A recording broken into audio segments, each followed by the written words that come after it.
at peace. I am at Anuradhapura and Mihintale in Sri Lanka, the city which represents cultural and historical heritage of the country and also gives enchanting teachings of Buddhism. Hello you all, so welcome back to my channel.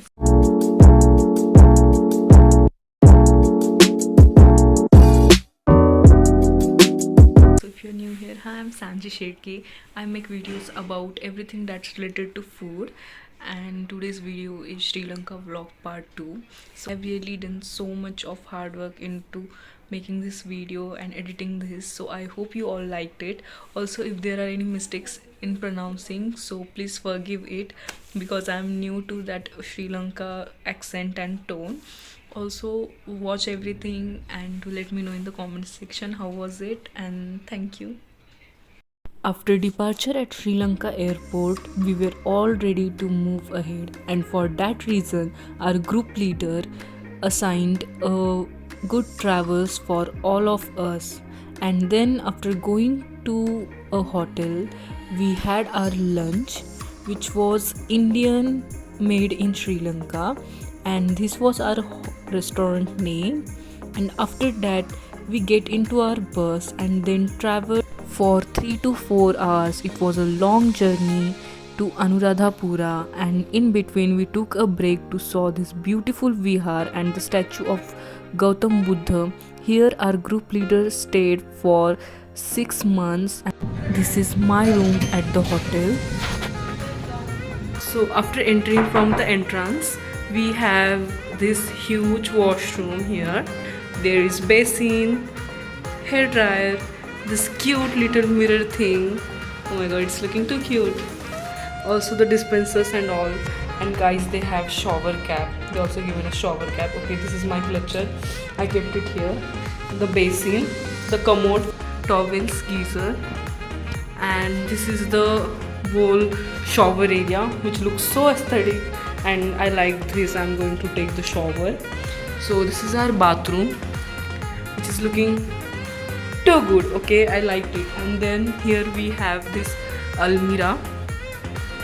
Okay, if we open it, we have quite space, but we are not going to keep our clothes here. There is this locker thing going on, and here is the huge mirror that's looking too good. Also, this is standing mirror, so it's good for OTDs. And then after moving here we have this thing going on. Also, there is this thing on which we can iron the clothes.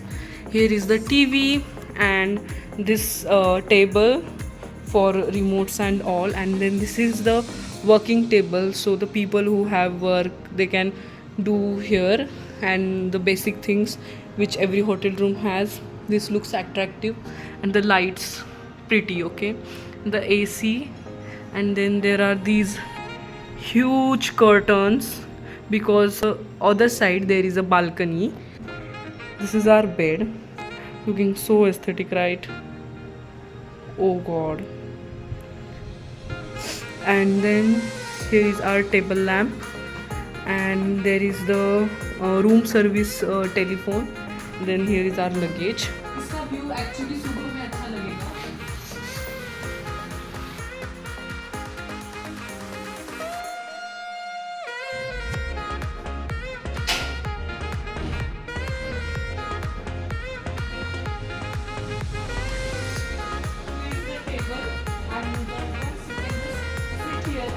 Oh my god, this is so good.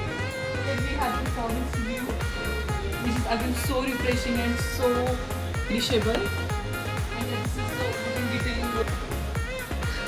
Thank you for watching the room too. I hope you liked our room because it's so good. Everyone will like it. And thank you.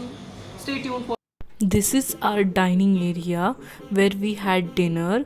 The dinner was so good, and the dining area are giving warm vibes, which are again so good and refreshing. And I was just taking some clips of this hotel because it was seriously pretty, and the view from the hotel was so good. This is the area where we can sit and chill. Oh my god, this whole hotel was a vibe, guys, and we really had so much fun here. And after entering in the hotel, the first thing we can see is the Gautam Buddha statue right in front of the entrance. And then we had our dinner. They were serving us warm water, and in dessert we had ice cream. So this is the view from our balcony in the morning. It was so refreshing. Like, I filmed my get ready with me by sitting in this balcony because I was just getting so much sunlight and those fresh air coming from the forest view. Yeah, this is the view. Loved it. And this is the table and chair where I sat and filmed my get ready with me. And then I got ready to go outside. So I wore this white colored dress and paired it with blue sneakers. And this is the pool area. Amazing, right? And this was our breakfast. We were running so late, so I just took minimal breakfast and did it. After breakfast, I was just getting into the bus and I saw this man with anaconda. Scary. And these are the flower shops of Anuradhapura, and here is the family photo and us holding flowers. And then we were going ahead to see the Mahabodhi Vriksha, which was planted in 2800 BC by a king, Devanam Piyatissa. Sri Mahabodhi Vriksha is a historical sacred Bodhi tree in the Mahamevna garden in historical city of Anuradhapura, Sri Lanka. This is believed to be a tree grown from a cutting of the southern branch from the historical sacred tree Sri Mahabodhi Vriksha, which was destroyed during the time of Emperor Ashoka the Great at Buddha Gaya in India, under which Siddhartha Gautam Buddha attained enlightenment. The Buddhist nun Sanghamitra Mahatheri, a daughter of Indian Emperor Ashoka in 236 BC, brought the tree cutting to Sri Lanka during the reign of Sinhalese king Devanam Piyatissa. At more than 2300 years old, it is the oldest living human planted tree in the world with a known planting date. The Mahavamsa, or the Great Chronicle of the Sinhalese, provides an elaborate account of the establishment of the Sri Mahabodhi Vriksha on the island and the subsequent development of the site as a major Buddhist pilgrimage site. So today the Sri Mahabodhi Vriksha is situated on a high terrace about 6.5 meters above the ground and surrounded by 4 other lower level terraces with trees called Parivar Bodhi planted for its protection. The site is currently administered by the Chief High Priest of Atmasthana and the Atmasthana Palak Sabha, the administrative body of the Atmasthana, and receives millions of pilgrims each year. And now we are moving ahead to see this Ranviru Saya Stoop. This is our whole group with Bhanteji, and there was some security check. And after entering in this stupa, we have to walk this way to this huge stoop. This is Ruvanveli Saya. The Ruvanveli Mahasaya, also known as the Swarnamali Mahasaya, the Great Thupa, is a stupa, a hemispherical structure containing relics in Anuradhapura in Sri Lanka. 2 quarts or 1 dona of the Buddha's relics are enshrined in the stupa, making it the largest collection of his lyrics anywhere. It was built by Sinhalese king Dutugemunu in 140 BC, who became king of Sri Lanka after a war in which the Chola king Ilara was defeated. King Dutugemunu started the construction of the stupa. However, he died from an illness before it was finished. The construction began only after he conquered Rajaratha from the Chola general Ilara. The stupa was damaged during the Chola conquest of Anuradhapura but was renovated during the reign of Parakrambahu, who invaded South India, capturing few parts of Pandya Nadu. And the main thing here is the people of Anuradhapura and Sri Lanka are so religious that every Sunday these people buy some flowers and visit to these stupas, chaityas and Mahabodhi Vriksha in Anuradhapura, which is again a part of their rituals. So here we were waiting for our group members because there was so much of rain, and then we were going ahead to see the another monument, and we spotted this peacock which was trying to fly and just moving ahead to another place.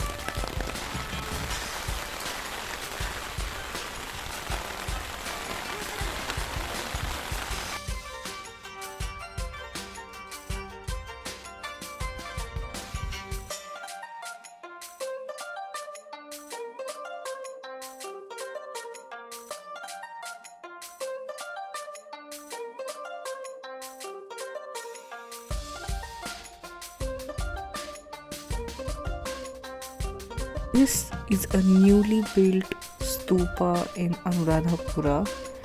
This stupa was built by the Army and Navy of Sri Lanka.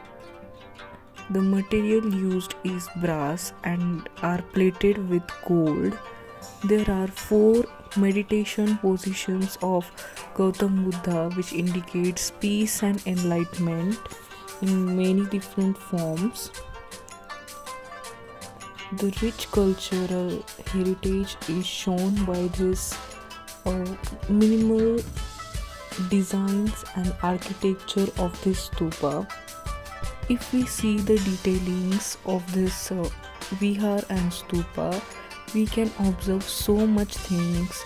They are just carved in the brass and gold plated material, and when we see from this hole, we can see a Gautam Buddha statue which is so small, and this is it.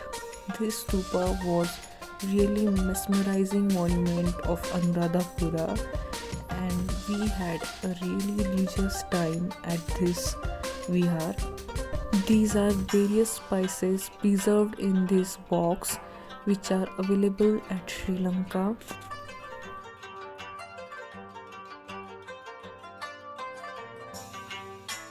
After this, we came to our hotel and had this lunch. The chicken was really good, and after this we had ice cream, and then we were going to see the another spot, and in between we spotted this monkey just playing around, and here we arrived to our spot. So this is Dambula, and our bus driver took us halfway upside to the hills because we have to climb so many stairs because there are 3 places situated at the top of these hills. So yeah, let's explore them. And now we are going to visit Mihintale temple. Mihintale is a mountain peak near Anuradhapura in Sri Lanka. It is believed by Sri Lankans to be the site of meeting between the Buddhist monk Mahinda and King Devanampiya Tissa, which is inaugurated the presence of Buddhism in Sri Lanka. It is now a pilgrimage site and the site of several religious monuments and abandoned structures.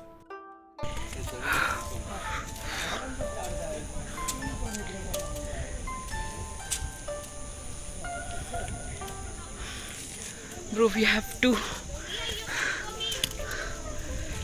There are 750 stairs and we have to climb them. Let's go.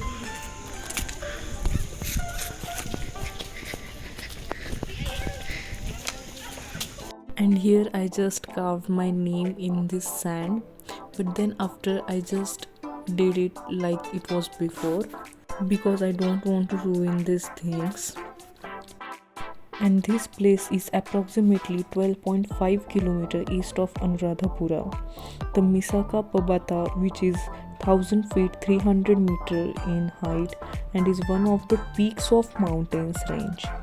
According to Deepa Vamsa and Mahavamsa, Thera Mahinda came to Sri Lanka from India on the full moon day of the month of Poson, that's June, and met King Devanam Piyatissa and preached the Buddhist doctrine. The traditional spot where this meeting took place is revered by the Buddhists of Sri Lanka. Therefore, in the month of June, Buddhists make their pilgrimage to Anuradhapura and Mihintale. Mahinda was the son of Emperor Ashoka of India. King Ashoka embraced Buddhism after he was inspired by a monk named Nigrodha. The king was in great misery after witnessing the devastation caused by expansionist wars. Meeting this peaceful young monk was a turning point in his life. Thereafter, he renounced a war. He was determined to spread the message of peace. As a result, both his son and daughter were ordained as Buddhist monastics. In Sri Lanka, Mihintale literally means the plateau of Mihindu, that is Mahinda. This plateau is on top of a hill from where Arhat Mihindu was supposed to have called King Devanam Piyatissa by the king's name to stop him shooting a deer. Hence, Mihintale is a specifically Sri Lanka term. From ancient time, large steps were constructed to climb Mihintale. It is stated that King Devanam Piyatissa constructed a vihara and 68 caves for the bhikkhus to reside in. At Mihintale, there gradually grew a number of Buddhist monasteries or viharas with all the dependent buildings characteristics of the monasteries of that period. To give some little more information about this place, Buddhism is the majority religion in Sri Lanka, and wherever you travel in this island nation, there are reminders of its significance to the 70% of the country who follow the religion. A short drive from Anuradhapura lays the small village that holds a special place in the history of Buddhism in Sri Lanka. It was here in Mihintale in 246 BC, where the son of Indian Buddhist Emperor Ashoka led a mission to Sri Lanka. He met the Sri Lankan King Devanam Piyatissa in Mihintale and started the Buddhism. The small hilly outcrop that stands beside the town is home to the ruins of an ancient cave monastery where Buddhism was said to be introduced to Sri Lanka. Exploring the complex begins as visitors ascend to the top of the hill via the 1843 granite steps that lead through the monastery complex. The original caves can be explored along the ascent. These caves demonstrate the techniques used by the ancient builders. While simplistic, these ancient methods are extremely thought out and practical. Builders carve a slight edge in the rock so that water would never run onto the sacred paints on the walls is but one example of these ancient building techniques that have stood the test of time. Arriving at the main monastery complex at the top of the hill, visitors to Mihintale can explore the stupas and ruins. Etched into the stone lay inscriptions that laid out the laws of the land as well as how much each functionary of the monastery would earn. It's quite interesting to discover how ordered the cities was and how life must have been thousands of years earlier. A rock outcrop at the top of the monastery is a place of pilgrimage for many Buddhists, as it is from this rock that the Buddhist teachings were brought to Sri Lanka. The path to the top is steep, but visitors to Mihintale can climb to take in the view from where the ancient king received Buddhism. The view from the top of the surrounding countryside are worth the climb alone. The statue of Buddha, stupa, and other ruins around the monastery can be explored at your own pace and guides are available around the site, providing as much or as little insight into the history of the complex as guests are interested to learn. Mihintale and the monastery were not just about religion. An ancient hospital ruins lay nearby the site and shows evidence of early treatment methods. Skin conditions were treated using a stone medical bath that now lies in what was once bustling center of religion. The full moon of June each year brings thousands of pilgrims from across Sri Lanka to visit Mihintale for the annual June festival. The festival celebrates the introduction of Buddhism to Sri Lanka and is centered around the Mihintale monastery where pilgrims dressed in white honor.